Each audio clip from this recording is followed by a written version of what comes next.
Hello everyone. Welcome to ITE 2232 Computer Networks and Operating Systems. My name is Dr. Sulima Ratnayaka.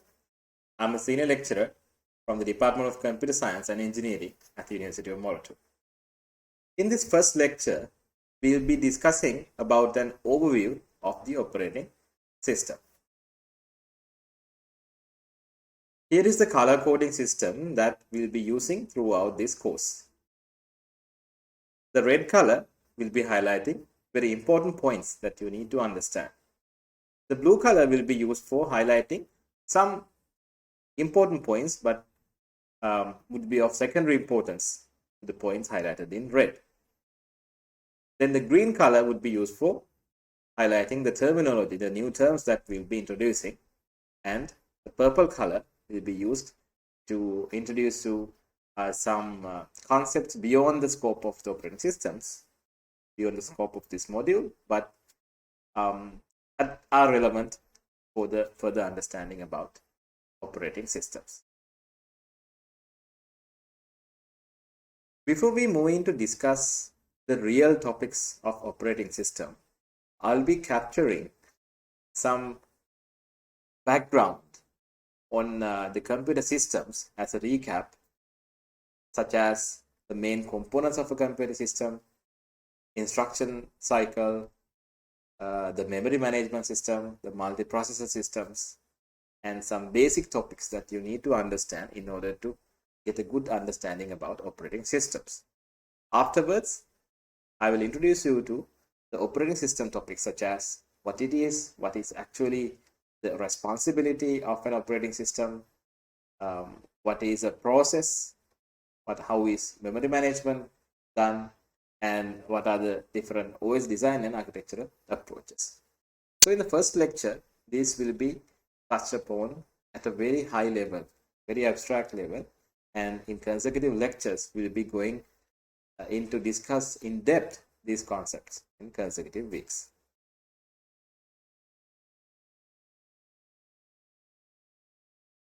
Okay, so let's discuss about computer systems. All of us have used computer systems. It could be a laptop, it could be a desktop computer, it could be a server computer. Even the mobile phones that we use can be considered computer systems nowadays. There are four main elements of a computer system, namely the processor, the main memory, the input-output subsystem, and the system bus. In addition to those, the secondary storage is also there. Secondary storage means the storage devices such as the hard disk drive, the SSDs, the pen drives, and so on and so forth. So, consisting of these four main elements, these are interconnected to a system bus or multiple buses. The first element of the computer system that we are going to talk about is the central processing unit, which is analogous to the brain of the computer, and it controls the computer operations, executes instructions, performs data processing functions, and is responsible for the total control of the computer system. This is also called the processor of the system. Nowadays, we have systems that consist of more than one processor or one processor core. The new processors such as the Intel i5, i7, those processing units or CPUs consist of more than one processor core.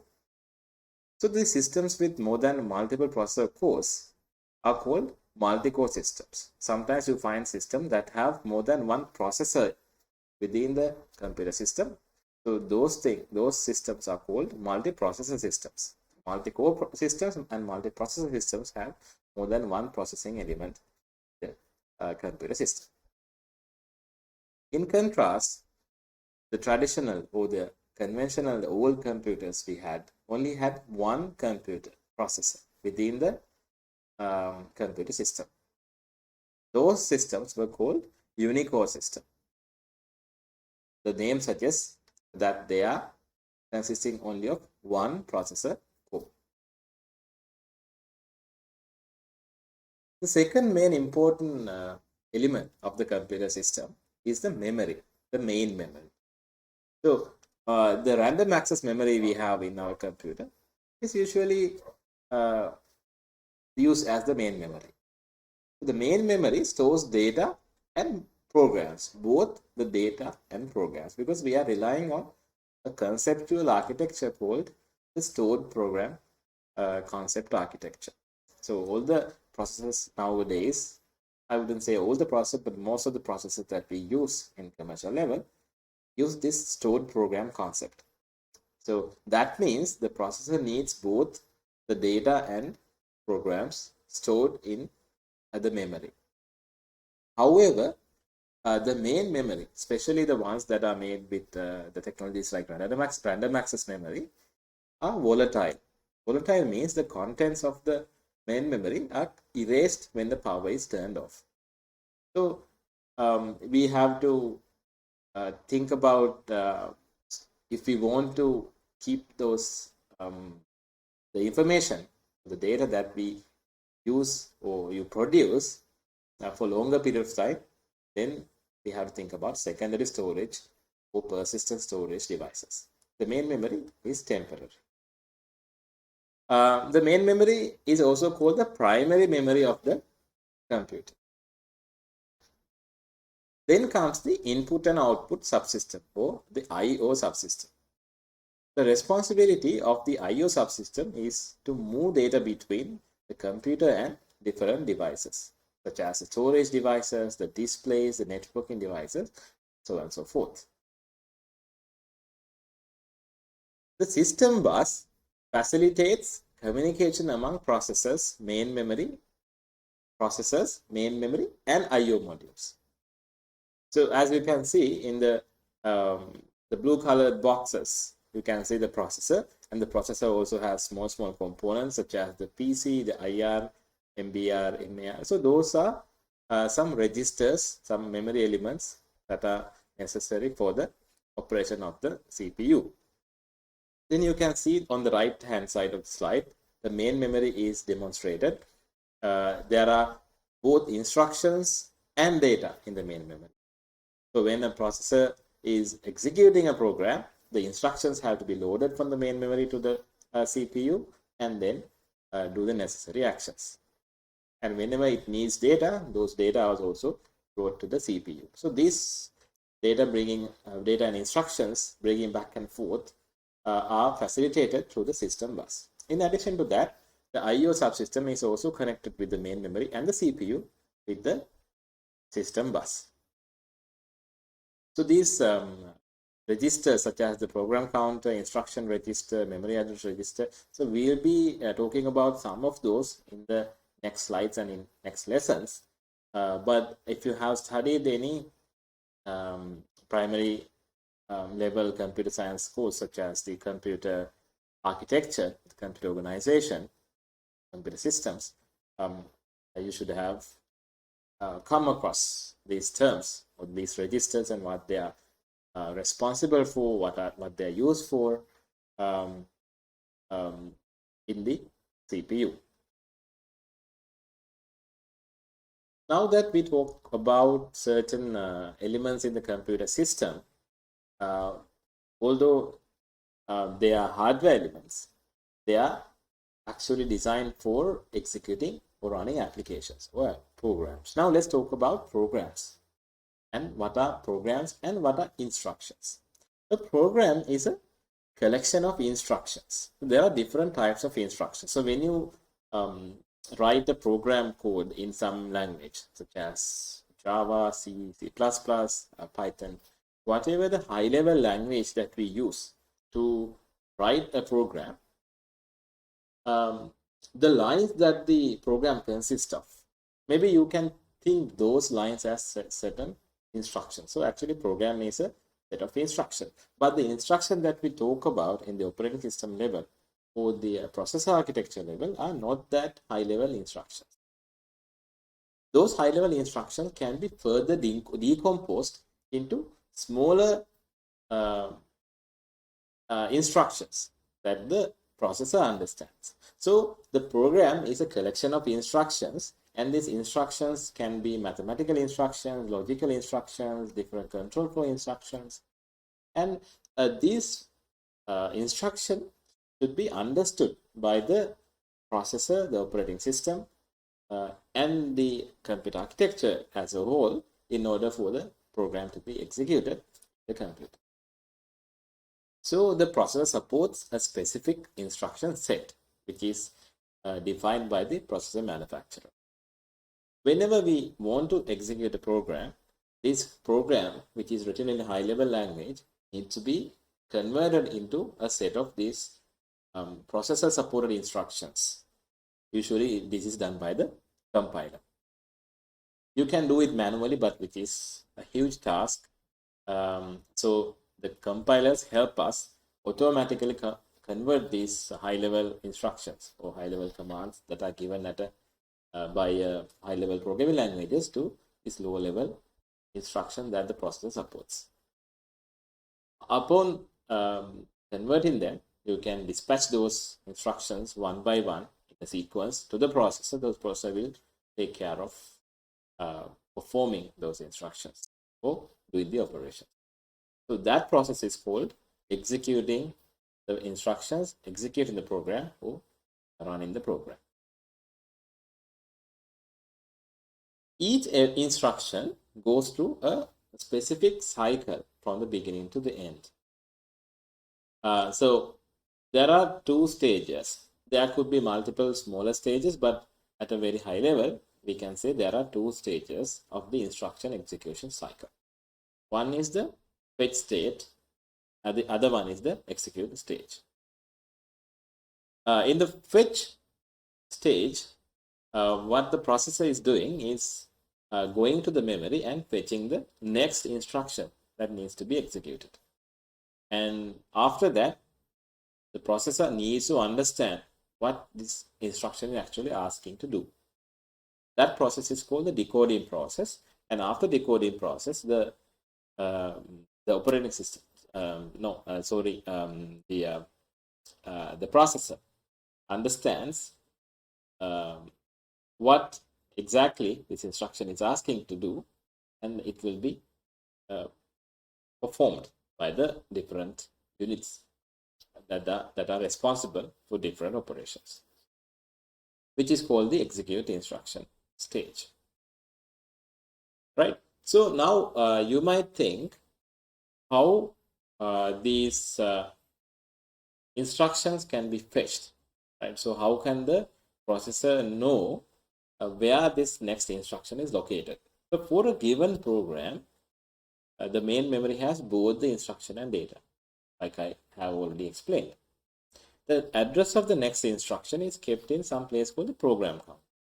So if you recall how the memory is organized as a set of addresses.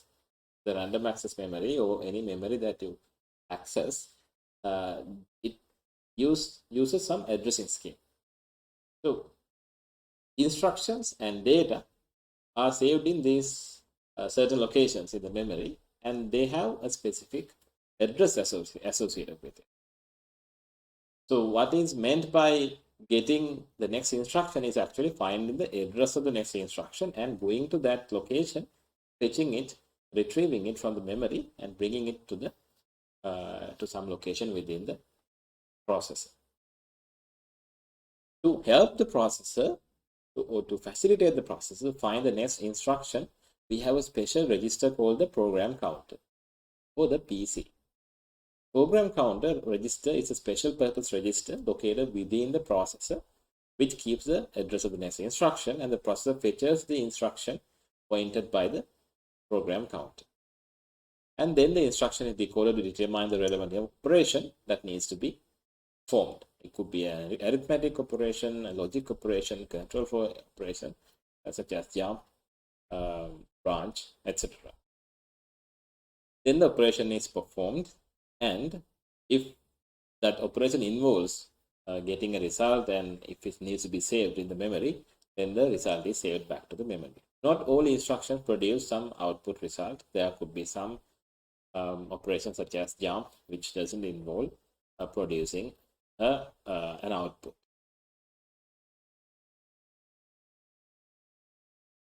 Now we already talked about the sequential execution of instruction, which usually happens when you have a program and it is decomposed into a smaller set of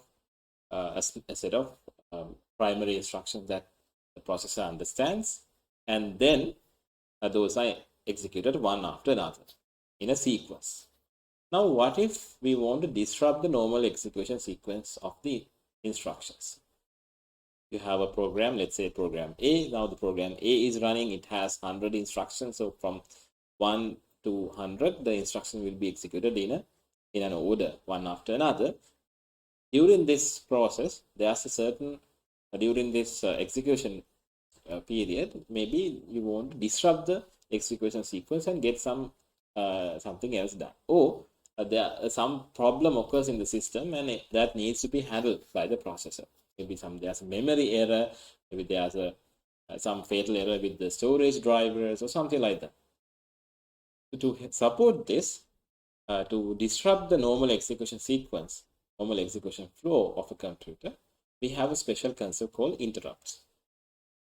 Interrupts can be triggered when an emergency instance, like a fatal error in the system, there's a memory corruption and the program cannot be executed anymore, or if the user actually wants to disrupt it manually, and there could be some other reasons as well. Whatever the reason is, when an interrupt is triggered, the processor pauses the current instruction execution sequence. Now the processor was executing this program called A, and before finishing the sequence of instructions, halfway an instruction, the interrupt occurs. So the instruction execution flow is temporarily stopped, paused, and the interrupt needs to be serviced. Interrupt servicing means there's a specific action that is associated with the specific interrupt. So if it is a memory error, maybe that memory error needs to be corrected. So whatever needs to be done when a specific instruction occurs, a specific interrupt occurs, is defined in a routine or a program or function called an interrupt routine. So for different types of interrupts, there are different interrupt routines, and the operating system knows these interrupt routines. So the operating system comes with these interrupt routines. So after the interrupt routine is executed, upon completion, the processor goes back to execute the post sequence of instructions that was originally executing on the processor. Another major component is the memory hierarchy. It's rather a component, a set of components. Memory hierarchy is a set of components, set of memory elements organized in certain way to achieve some design objectives. So the computer's memory, when we talk about the memory, the usual considerations or design constraints are the cost of memory elements, the speed of memory elements, and the capacity of memory elements. Right? However, higher the capacity of the memory, the better for the system. But the problem is fast memory elements. So fast in the sense the time it takes to access a memory element, the time it takes to go to the memory, fetch something and come back, go to the memory, write something into the memory. So those are the operations associated with memory. So how fast these are is a major concern. So the cheap large memory elements are usually slower than expensive memory elements. So to make it feasible in an economic sense, we cannot have large quantities of very fast memory. So the processor, if you think about how it works, it relies on the memory to get its instruction and the data. Memory speed and the processor speed, if they are matching, then the processor can work at its optimal speed. So when you're buying processors, you the frequency of the processor, right? So it could be 2 gigahertz, 3 gigahertz, so on and so forth. Memories also have such a frequency. That means how many cycles would it be operating in the memory for a given time period. So typically a second. Typical processor have very high speed compared to the typical memory. Typical memory in the sense of typical RAM. So the RAM access becomes a bottleneck in this system. The processor will be slowed down by the low speed of the memory. So how do we access this in a computer system to make it more usable and more to make it run at a higher performance that the processor is capable of? So that concept is the memory hierarchy. Now let's look at the memory hierarchy of the system. Memory hierarchy means an organization of certain memory elements in such a way that the faster memory elements are located closer to the CPU. The fastest memory elements we have are the registers, but they are very expensive to implement. So we have very small number of registers that can hold very small amount of data. They are located within the processor usually, and outside of the processor, or sometimes even within the processor, we have certain memory elements called the caches. So caches are also fast, but not as fast as registers, but they are faster than the normal main memory. So we start from the registers at the highest level, which are very fast but very expensive. So we have a little number of registers. We have some more amount of on-chip cache, some off-chip cache, then the main memory, then we have the secondary storage. Now there are a lot of programs that work with distributed file system, web servers, cloud computing. So the remote secondary storage also included in the memory hierarchy. Those are the slowest memory elements. So with this memory hierarchy, the designers and the computer the vendors have achieved a very high performance due to various patterns that we observe in the memory access of programs. Such one pattern or some behavior observed in programs is the principle of locality. For a given program, it is observed that the memory references are usually clustered. What does it mean by clustered? They usually are grouped together in a certain pattern. One way that the memory references are clusters is around the same memory address range. So for example, let's say we have a memory address range starting from 0 to 1000, and certain program, let's say program A, accesses a memory address 100 for some operation, some instruction. And the next instruction that is required for the next step is likely to be around the same memory address, which is 100, that was fetched in the earlier instruction of the program, right? And the consecutive addresses will be also located within the same memory region. So in the program, the consecutive memory access addresses tend to be clustered in the same memory address range. And once a memory address is accessed, there is a high likelihood for the adjacent memory addresses to be accessed. So this concept is called the spatial locality because they are located within the same space. Now the second observation in the principle of locality is the temporal locality. That means once a memory address is accessed, there is high likelihood for the same address to be accessed repeatedly within a short period of time. This mostly happens because of the high usage of data and control structures like loops. In loops you get the same instruction again and again. So there can be other situations as well, but this is an observation that we can see in most of the programs. So exploiting the spatial locality and the temporal locality, we can come up with certain techniques to make the processing more efficient, right?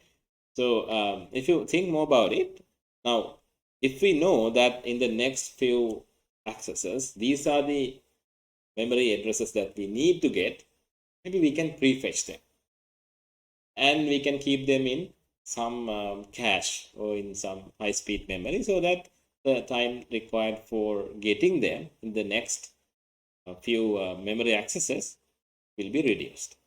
This is actually used, and this is how the caches work, and this is how we exploit the locality principle to be compatible with the memory hierarchy. So caching is a major topic in operating systems that we will be talking about in much more detail in the next lessons.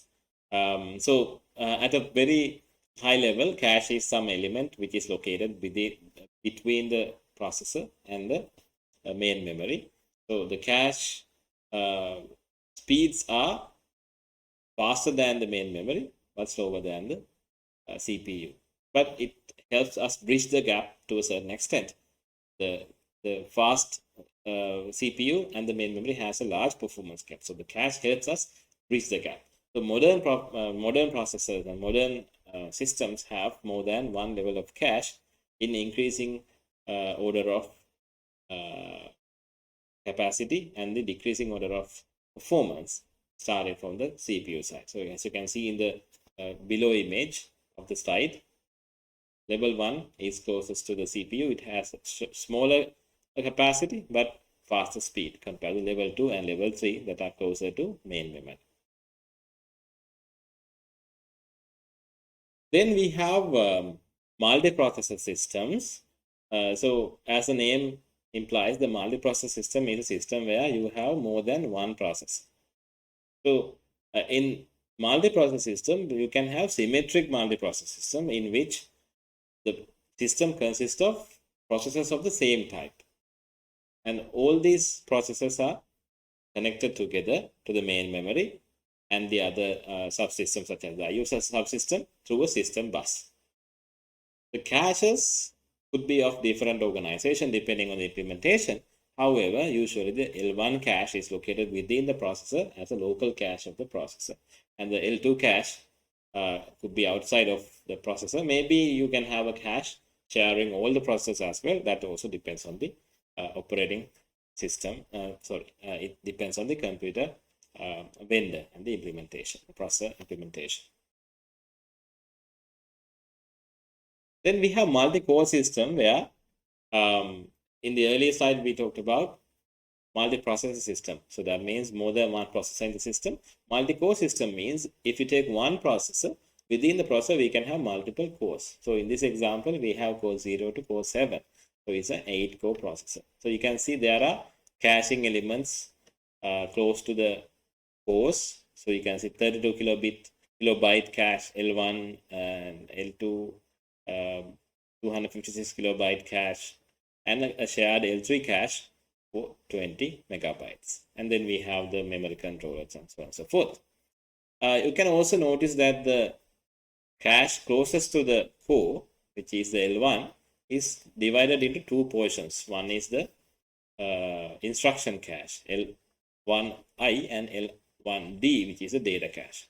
So whenever the instructions need to be cached, they are cached in the L1I cache, and when the data needs to be cached, they are cached in the L1D cache. But for L2 and L3 caches, we don't have separate. They are just working like the main memory. So this is also implementation dependent. So depends on the implementation, depends on vendor, depends on type of processor, this can change. Now we have finished discussing the few main concepts that I wanted to cover before we actually move into discuss operating system topics. So we talked about the main components of the computer system, the instruction cycle, what is instruction, what is program, how they are fetched. some memory management basics such as the memory hierarchy, and some information about how the multiprocessor systems are organized. The next item in the agenda is to talk about operating system and what it is. Operating system is a program that controls the application execution, and it is a layer between the application or the program and the hardware. The main objectives of an operating system include having convenience, efficiency, the protection, and the ability to evolve. So in subsequent lectures, we will be looking at how the operating system achieves these objectives.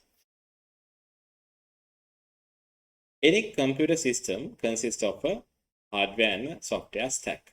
So hardware stack means the hardware organization from the lowest level of OS, the devices, the memory, the system buses, and some execution hardware like the processor. They are stacked in some logical way to facilitate instruction execution. So on top of that, we have the operating system, and there are libraries or some utilities that talk to operating system and facilitate application programs to get some services done through the operating system. So you can see in this diagram, there are certain application or some interfaces in the operating system. The instruction set architecture interface between the operating system and the execution hardware. That means the number of instructions that supported by the processor system. So the operating system needs to talk in that understandable instructions with the processor, and then to talk between the libraries and operating system, we have the application binary interface, and for application developers like us to talk to the operating system, we need help of some libraries, and libraries provide some application programming interface or the API. There could be some application that directly talk to the execution hardware that are rare, but it can happen. That is a bit complicated because the application programmer should be aware of how to talk to the processor. Some libraries will directly talk to the execution hardware, the processor, without going to the operating system. That is also possible. The typical program goes through the operating system to talk to the hardware. The services of an operating system include program development and execution, access IO devices, controlled access to files, system access, error detection and response, and accounting and recording for recording purposes, accounting and certain monitoring activities. These are the three main interfaces that I showed in that diagram. Instruction set architecture, ISA, defines the set of instructions the computer supports. The ISA should be compatible with the underlying processor architecture in order for us to work or get our programs executed on the processor. Application binary interface or ABI defines system calls that allow users to access various services through the operating system. So the system calls are actually operating system provided functions that help us get certain services through the operating system. Application programming interface and API gives programs access to the hardware resources and services via high-level library calls. So these APIs further simplify how we can access the operating system in order to get certain things done. One of the main responsibilities of an operating system to manage the resources of the computer system. The OS is responsible for controlling the use of a computer's resources, such as the devices, IO devices, the main and the secondary memory, and the processor execution time as well, because processor execution time needs to be shared with multiple programs. Otherwise, if one program hogs into the processor, other programs will have to wait a long time until that is completed, right? So the functions in the same way as a ordinary computer software, ordinary program, but with some higher privileges. Operating system is also a program written by someone. It's a set of program code, but it has some higher privileges that the usual programs do not have. It can directly talk to the computer hardware. The program or sort of programs executed by the processor. So it's also executed by the processor. And frequently relinquishes control and must depend on the processor to allow it to regain control. So this is what it means by like time sharing concept. So whenever the program is running, only one program can be running on the processor at a given instant. So since OS is also a program, whenever the OS is running, any other program cannot run on the processor. I'm talking about a system which has only one processor. Okay, so if you want another program to run, the OS needs to do some work, and then it has to relinquish control. That means leave the processor, and the processor needs to be given to the other program. And after some time, the other program will also relinquish control, and will get the a third program or the operating system to run. So they take turns whenever based on some criteria. So this diagram also depicts the OS as a resource manager. We have different controllers, the memory, the processor, the storage, and all these are controlled by the or managed by the operating system. One important thing about operating systems functionality, how it works, is the how it manages the privilege levels. So we have different modes on the operating system. Modes in the system called the user mode and the kernel mode. Simply, these are two privilege levels. The privilege is the capability of doing something which others cannot do, right? So with certain privileges, you can go to certain places that others cannot usually go. So similarly, the user programs normally don't have much of a higher privilege in the computer system. They can run, they can execute, they can give, they have a sequence of instructions that they want to execute, and they can access certain areas of memory. But there are certain things such as protected areas of memory and accessing hardware, they might not be allowed to user programs usually. So this less privileged mode is called the user mode of the operating system. So normally the user programs, the programs that we write, execute in the user mode. The kernel mode is a privileged instruction execution mode, and the kernel is another name for operating system. So operating system's core is the kernel, and the kernel mode has some ability to execute some privileged instructions. So these instructions may include accessing some hardware devices and doing some special work, and like accessing protected areas of memory. So if a user program wants to do some privileged task, it has to get the service of operating system, usually through some special functions called the system call. So we came across system calls this term in a previous slide when we talked about different interfaces. So that system call interface is provided by the operating system so that the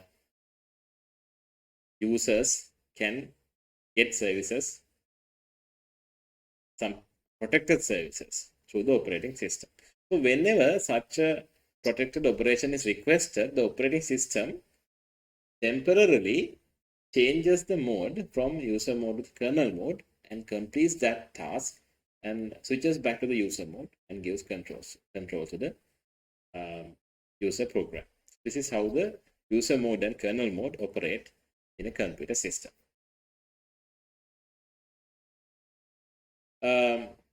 Uniprogramming and the other, in contrast to uniprogramming, we have multiprogramming, right? So uniprogramming is the phenomenon where you have only one program running at the processor for a given period of time. So in this example, you can see the program A is the only program on the timeline of the processor. So it has a run stage and a wait stage.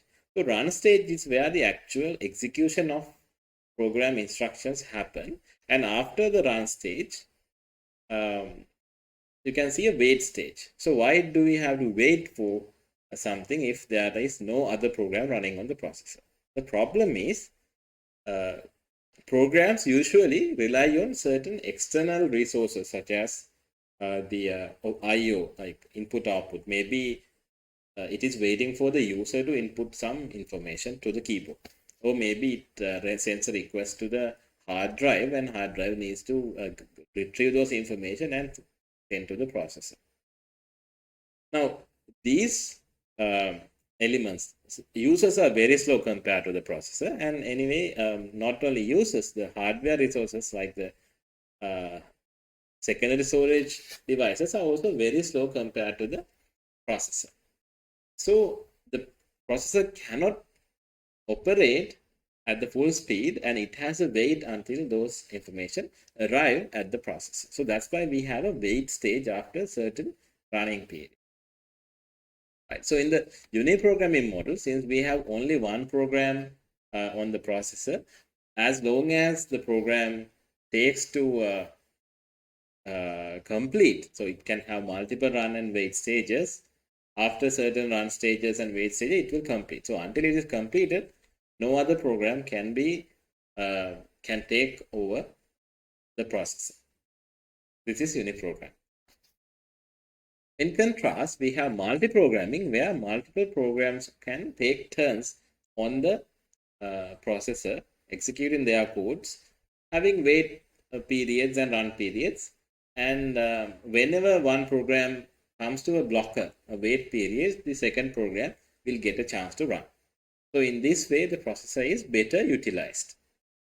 There could be multiple programs, not only two. There must be enough memory to hold the OS and one other user program. So if you don't have enough memory to hold this program, then it will not work. But typically we have ample memory in our main memory nowadays. So this is the typical process. This is typically how the processors work in the modern computer. Here you can see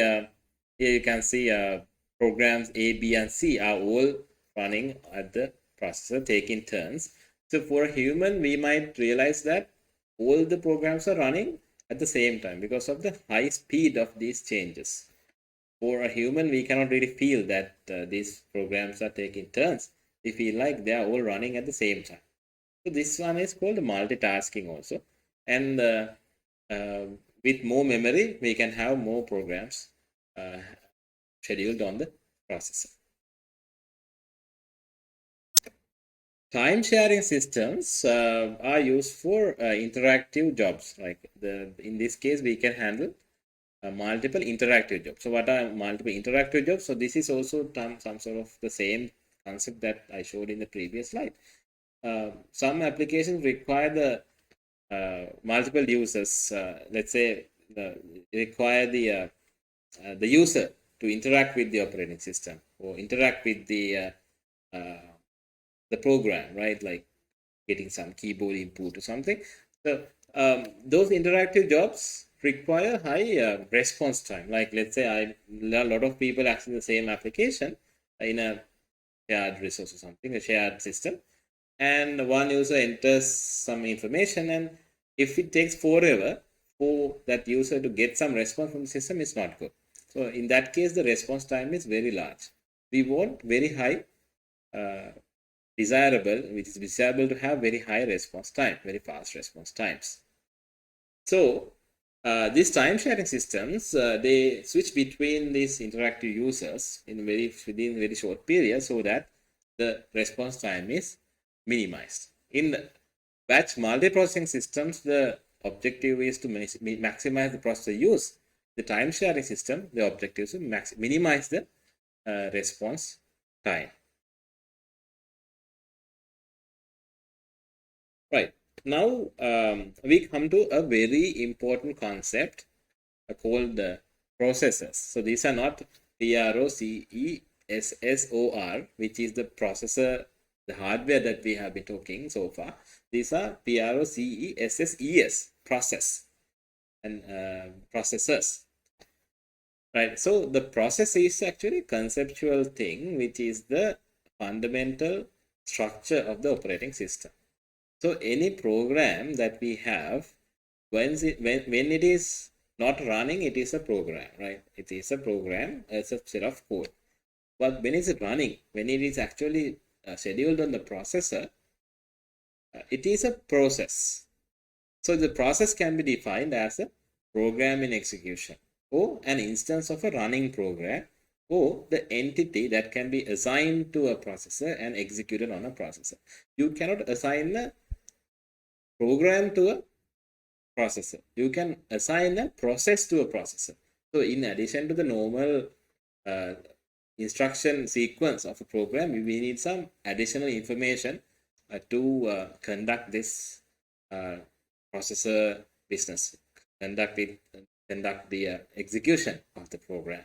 So the additional information are included in the structure called the process, in addition to the instructions. It is also known as a unit of activity characterized by a single sequential thread of execution, the current state, and an associated set of system resources. Right. So in the next slide, I think we have components of a process. It is an executable program. So the program is part of the process. Then we have some data associated with the program. Those are also part of the process. Then the process execution context are some additional information that we need in addition to the executable instructions plus the data. The process execution context contains some state information. What is like, and then the internal data by which the OS is able to supervise and control the process. It also includes the contents of various process registers and some priority levels, things like that. Whatever the contents in this process data structure differs from system to system, the operating system to operating system. This diagram is depicting there are multiple processors loaded onto the main memory. So you can see process A and process B are there, and process A has its context, the execution context, the data, and the program code. Process B also have the same things, right? New features can be designed and incorporated into the operating system by expanding the context to include any new information needed to support the feature. So this you have to change the operating system code to change this. It's not a simple task, but you can have new features included into the process management system by expanding the process execution context.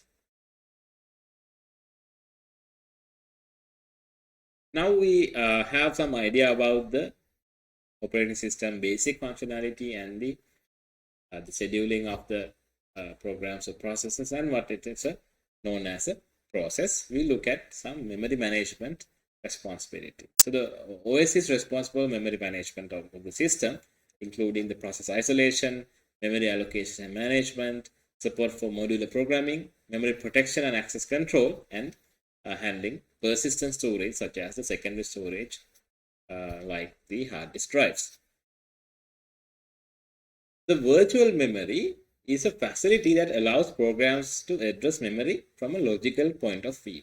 So what is the requirement of a virtual memory?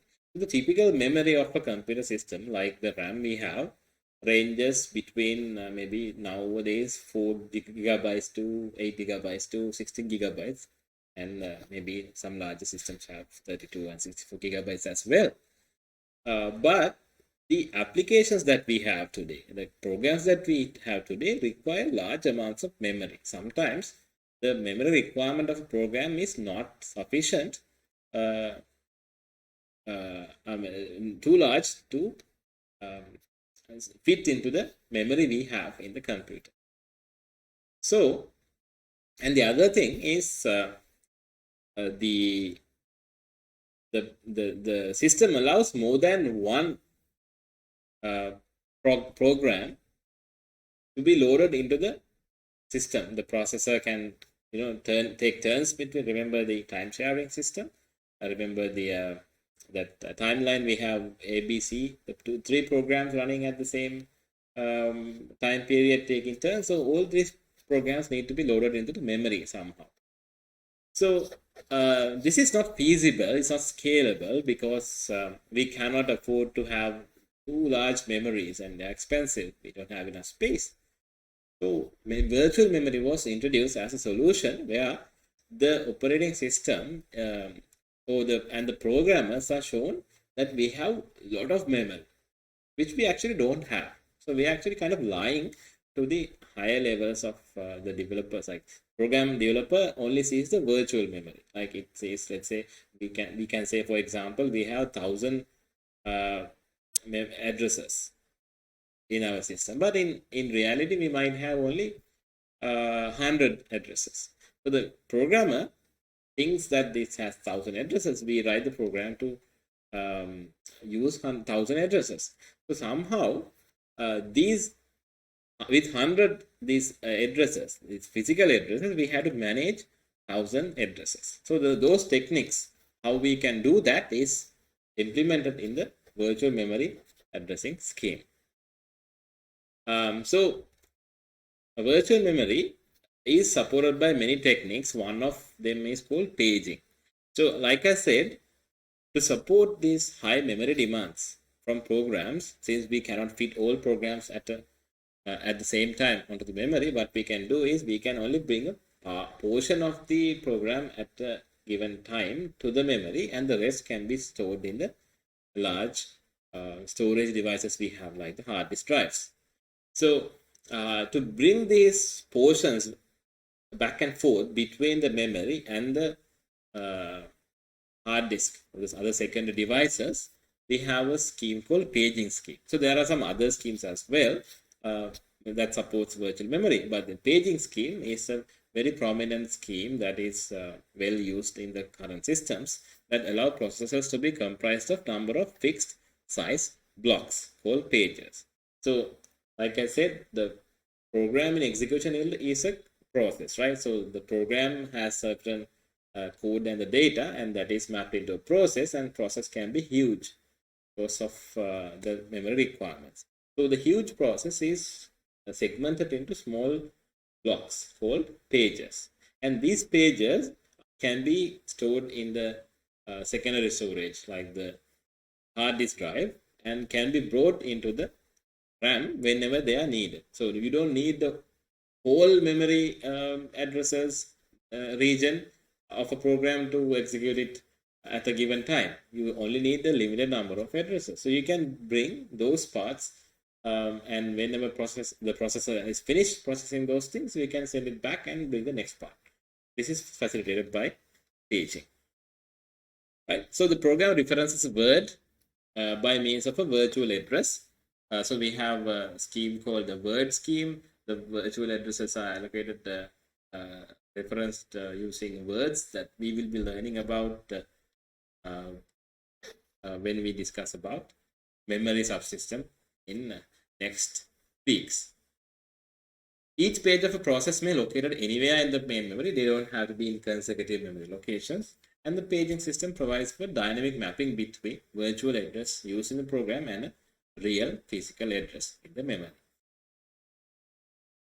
So here's a very high level depiction of virtual memory management. So with the processor, we deal with virtual addresses, but the virtual memory management unit, the MMU, has to do the conversion between the virtual address and the real address, because the data is only located in the real address. Although the processor requests for a virtual address, we have to convert it somehow to the real address. You can see the secondary storage is also connected, because a part of the process is stored now as pages in the secondary memory.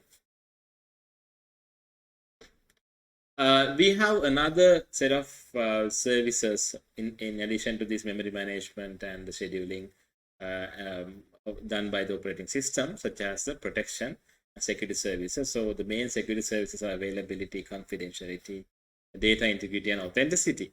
But not all of these services may be available for a given OS. Sometimes you might need some specialized tools to achieve these security services. Now let's briefly look at some OS architectural approaches such as the microkernel architecture, which is the case where we have very small operating system that only consists of the most essential functions such as the memory management, inter-process communication, and process scheduling. So in this microcontroller is a small operating system. It doesn't have these fancy facilities, only the very basic things. And other functions can be added by connecting various modules, software modules to the microkernel. So this has certain advantages: simplicity, flexibility, complexity, less complexity, and it is also suitable for distributed environments. Right. Multithreading is another technique that is used for multitasking. So you understand what a process is now, right? So you have a certain idea what a process is. So thread is actually a kind of a lightweight process. So a given process can have multiple small sub-processes called threads. So a thread is actually working under a process. It doesn't have its own process context. It's sharing the process context of one process, and certain tasks can be dispatched into threads. So we will be talking about threads versus processors, and when to use threads, when to use processors, what are the advantages and disadvantages when we talk about this multiprocessing in detail in next lectures. Symmetric multiprocessing refers to a computer hardware architecture and also the OS behavior that exploits that multiprocessing architecture. In an OS with SMP, the OS schedules processes or threads across all the processes, right? So we have multiple processors in the system, the processor hardware elements, and so usually we have multiple. If you have multiple processes, process as in the program process, okay, those processors can be scheduled on processors.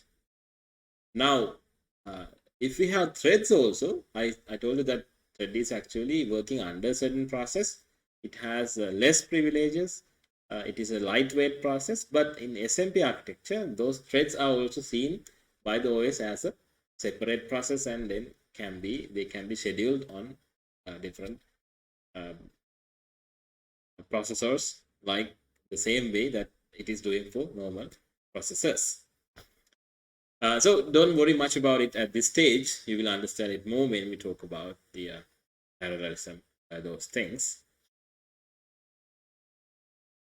Then in terms of OS design, we can have a distributed operating system, and which provides the illusion of a single main memory space and a single secondary memory across the system. So usually in an operating system, if it is standalone, we only have one RAM, one main memory. But if it is distributed, we have multiple nodes, and one node will see that we have so much memory that is combined capacity of the memory of all the nodes. So it will not realize that these are located somewhere else in a node, but this with the distributed operating system concept, they can use this unified memory, and we can access the other resources attached to other nodes as well.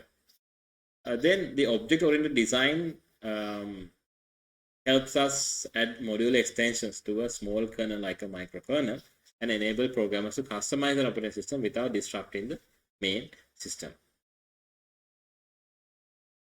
Right, so we have come to the conclusion of the first lecture of this computer networks and operating systems course. So we talked about some computer systems basic to recap, and I explained what is an operating system, what are the basic service and responsibilities at a high level, and I also introduced you to process and process management and the memory management. So those will be discussed in very high detail in the next classes. So keep following our lecture series, and I will meet you with the second week lecture. Thank you very much.